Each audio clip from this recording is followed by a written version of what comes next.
Yun, shoutout mga kalingap. Nanay ni Kalingap Edu.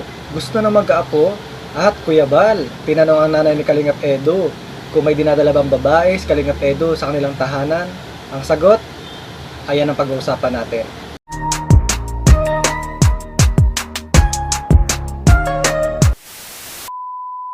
Hello guys, welcome back to my YouTube channel. Panibagong araw at panibagong reaction commentary video na naman ang ating gagawin. Pero bago tayo magsimula, gusto ko muna kayong batiin ng good morning, good afternoon, good evening. Kung nasa man kayo mga lokasyon ngayon, sana sa mabuti kayong kalagayan. At mega love shoutout kay Kuya Bal, Ate Edna, Kalingap Rob. Suporta natin sila guys sa kanilang mabubuting gawain pagtulong sa ating mga kababayan na nangangailangan.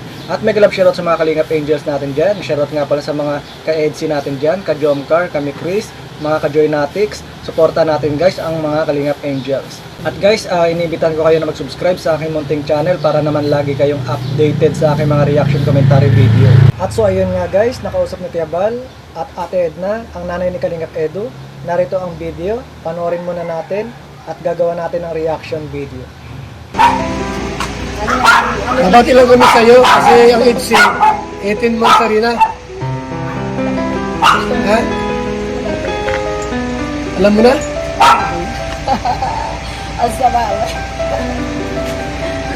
Ano nga sabi mo sa age? Maganda? Good vibes na naman. Papanood ko siya. Support tayo sa lahat ng ng addict. Punta ako doon nung kahapon ba yun? Tapos sabi ko kay Beyonce, magandang age no? Wala bang jowa si Papa Eds? Hindi ko nga alam. Hindi ka naman kontra doon. Hindi mo makapunta ba itong mga kontra? Sampo. May pambang. Alam ko nga sino pa? Edo? 29 ba nung 29? Bata pa.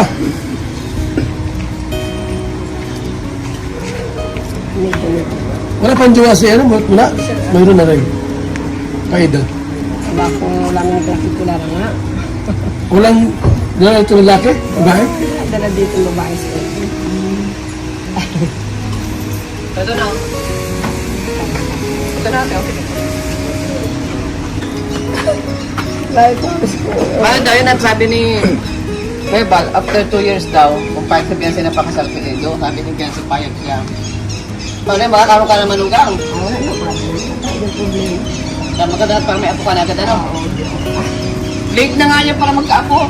Wala ka pang maging lola sa akin.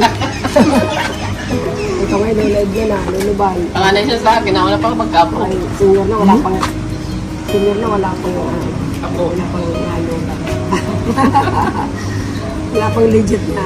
Kaya payag na payag ka magkasawa na sa Edo. Ang problema, basta, basta gusto niya, ano bang magagawa kung gusto niya. Meron na pang Ay, gusto-gusto na Edo si Beyonce. walang problema. Wala lalaki? Wala itong dalawa babae? Wala nga, as in bagat pilit na dado. Wala nga ba? Ako meron niya, meron na.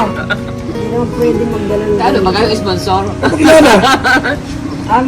mga dinadala dito, yung mga binablog niya, sila na, Mga tinutulong. Nakatulog dito. Mga beneficiary. beneficiary. Yung nakatulog na dito.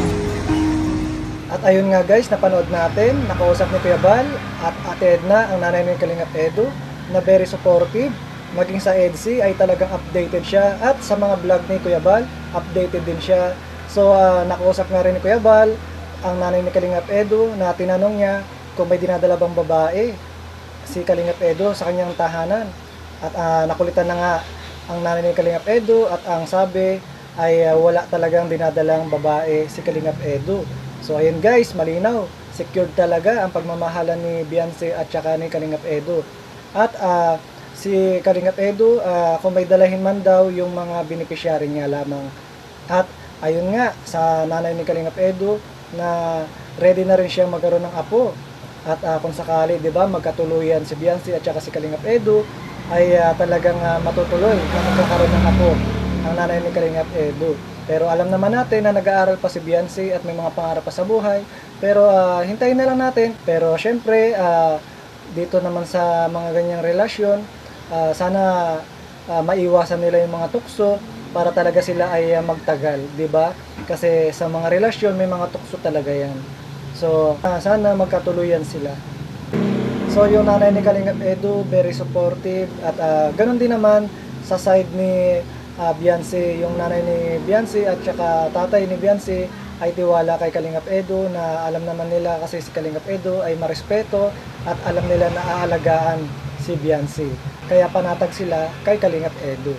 So ayun nga guys, at ang EDSI ay matatag talaga at marami man mga nanghihila pababa, mga basher, pero mga walang ano yan, yung mga basher na yan, walang magawa lang sa buhay.